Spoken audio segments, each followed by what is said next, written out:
नमस्कार, आप देख रहे हैं JJN न्यूज़। मैं हूं आपके साथ मोहम्मद उवैस। आइए रुख करते हैं देश और प्रदेश की कुछ मुख्य खबरों की तरफ।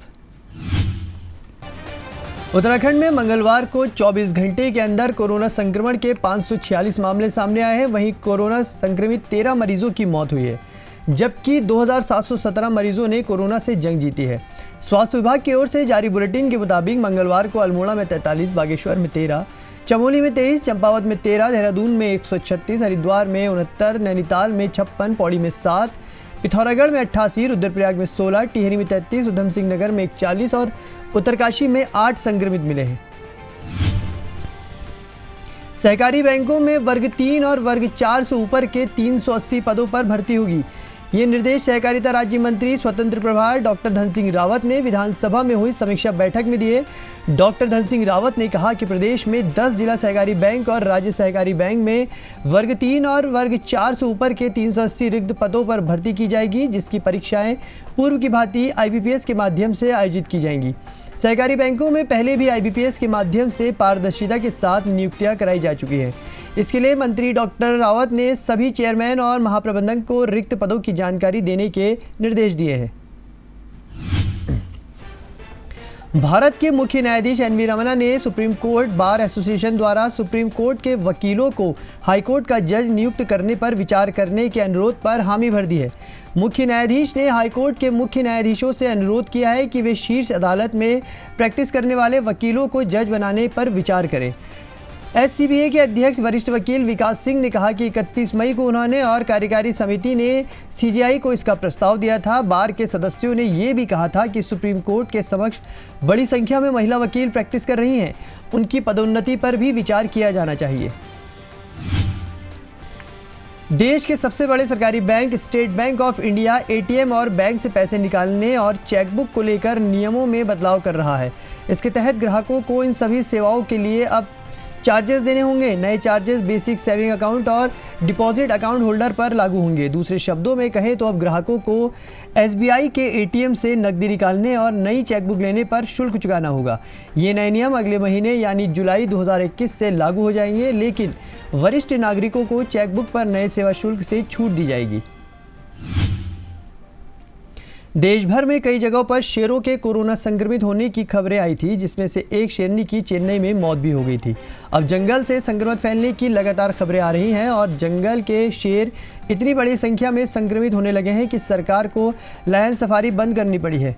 चेन्नई, जयपुर और हैदराबाद की लायन सफारी में शेरों में कोरोना का वायरस पाए जाने के बाद से नेशनल टाइगर कंजर्वेशन अथॉरिटी यानी NTCA ने भारत के सभी टाइगर रिजर्व को बंद करने का फैसला ले लिया है।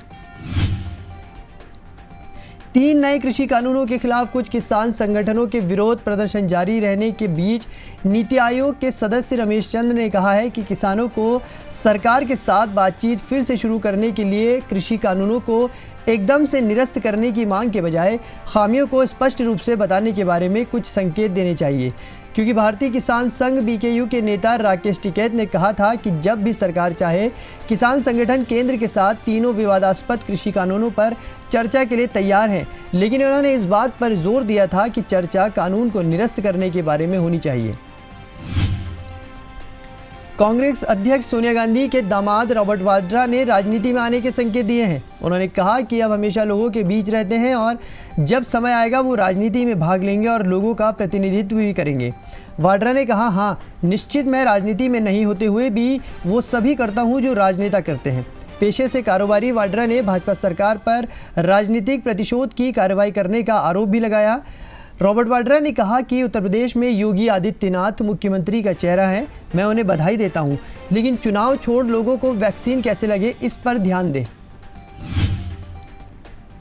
केंद्रीय पर्यावरण मंत्री प्रकाश जावड़ेकर ने मंगलवार को कहा कि प्रधानमंत्री नरेंद्र मोदी की परिकल्पना के अनुसार भारत ये सुनिश्चित करने के लिए सभी कदम उठा रहा है कि देश 2022 तक एकल उपयोग वाले प्लास्टिक से मुक्त हो सके। एकल उपयोग वाले प्लास्टिक को लेकर 2 महीने तक चलने वाले जागरूकता अभियान प्लास्टिक हैकाथॉन 2021 की शुरुआत करते हुए जावड़ेकर ने एक ऑडियो संदेश में कहा कि पर्यावरण मंत्रालय ने देश में ऐसे प्लास्टिक का उपयोग खत्म करने के लिए कई कदम उठाए हैं। रिजर्व बैंक ऑफ इंडिया ने देश के सभी बैंकों को निर्देश दिया है कि वे वर्ष 2016 में हुए नोटबंदी के समय के सीसीटीवी रिकॉर्डिंग को अभी संभाल कर रखें। आरबीआई ने कहा कि देश की जांच एजेंसियां नोटबंदी के समय के कई मामलों की जांच कर रही हैं और ये मामले देश को कई अदालतों में लंबित हैं। इसलिए बैंक सीसीटीवी वीडियो फुटेज को अभी संभाल कर रखे ताकि जांच में सहयोग हो सके। आरबीआई ने अपने आदेश में कहा कि सभी बैंक 8 नवंबर 2016 से लेकर 30 दिसंबर 2016 तक के वीडियो फुटेज को अभी सुरक्षित रखें, क्योंकि जांच एजेंसियां गैर कानूनी तरीके से नए नोटों के संग्रह करने की जांच कर रही है। इंडियन सुपर लीग के 2 दिग्गज फुटबॉल क्लबों ईस्ट बंगाल और केरला ब्लास्टर को विश्व फुटबॉल की नियामक संस्था फीफा ने बड़ा झटका दिया है। फीफा ने इन दोनों क्लबों को पुराने खिलाड़ियों का पैसा न देने के कारण ट्रांसफ़र विंडो में नए खिलाड़ियों से करार करने से बैन कर दिया है। ट्रांसफ़र विंडो में टीमें अपने साथ नए खिलाड़ी जोड़ती हैं, लेकिन ये दोनों भारतीय फुटबॉल क्लब अब इस विंडो का फ़ायदा नहीं उठा पाएंगे। फीफा ने इस प्रतिबंध का मसौदा 1 जून को तैयार कर लिया था और अखिल भारतीय फुटबॉल महासंघ ने सोमवार को इसे क्लबों के पास भेज दिया।